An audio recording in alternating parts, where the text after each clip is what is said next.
I just had the best day, and I can't believe it was in winter.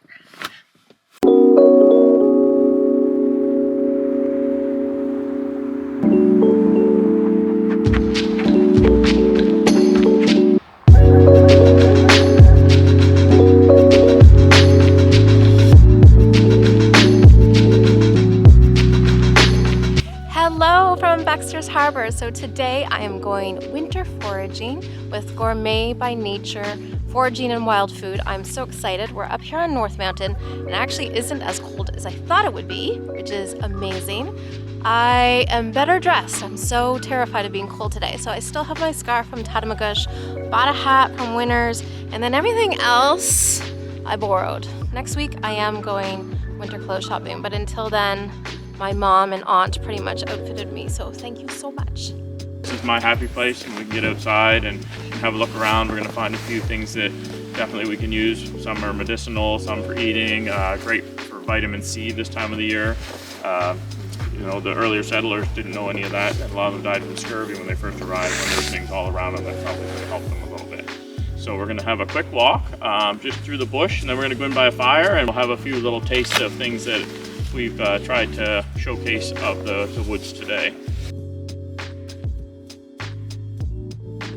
On the alders, I find they're a little more bitter. The birch I find a little bit better, but they're both in the same family.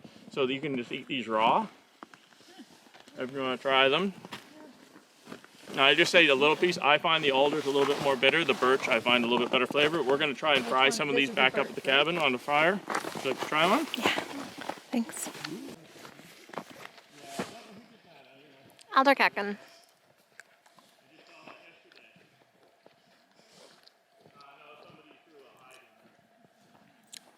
Kind of bitter.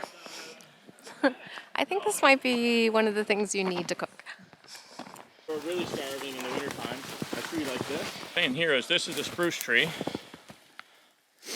So it's got a really round, pointier needle, and the balsam fir is much flatter, so it's an easy way to identify them. Like I said, this is mostly what we use for Christmas trees around here. They don't smell quite as strong in the house. Sometimes the spruce tree will smell a little like cat. They call them a cat spruce. And we'll take a couple of these branches with us. We'll go back. And these you said mostly for making teas? And, yes, yeah. And the vitamin C in a tea and a tincture. But I've used them too. As you'll see, I've put them in crackers. I'll cut them up.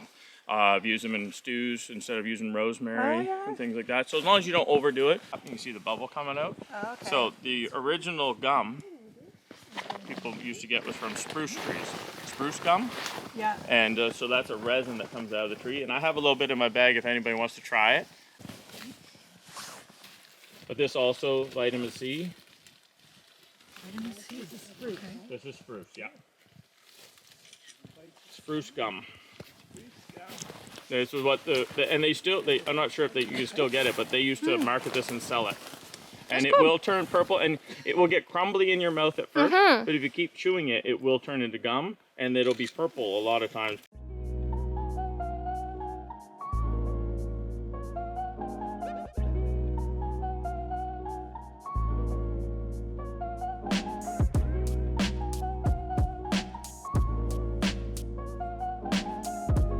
Sean just gave us some advice that I will never forget.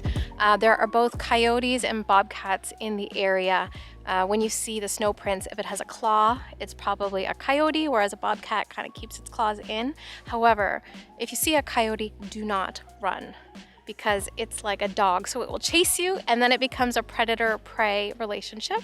So if you just hold your ground, it will leave you alone, and in the rare case that it does not, just hit it on the nose here because it's soft, and then it will be done for the day. I won't forget this. Yellow birch tree, and this is beautiful. You can see you've got 3 pieces here of chaga. A piece this size, they say a piece the size of your fist takes about 30 years to grow. So when you're harvesting chaga, you want to think about that a little bit. Try not to take it all, and you don't want to cut into the tree. And you can see there's a little bit more here.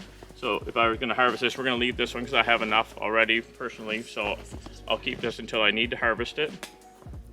I would just hit it probably with the back of an axe on the side here and break it off the tree versus try it, and it will come off and break off and still leave a little bit there. If it may reproduce, I don't know. And now my favorite part of the day, it's time to eat, taste and enjoy and explore and get wild.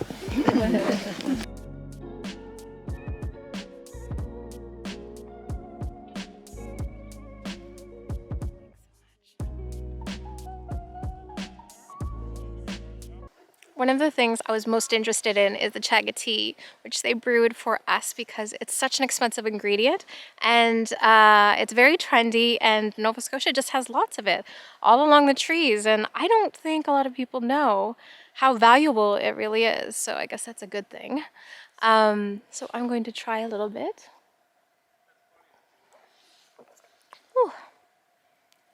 And it tastes like mushroom tea. It's Vegetable oil. Those are the birch ones. I found them a little less bitter than alder.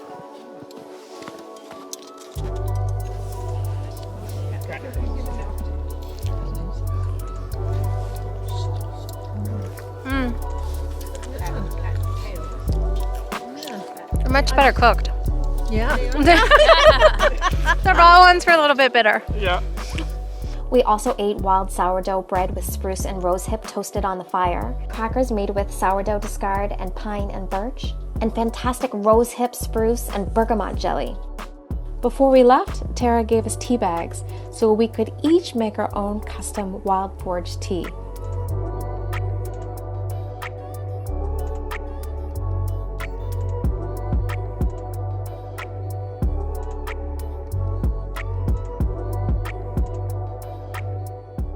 And of course, I had to take some chaga for the road.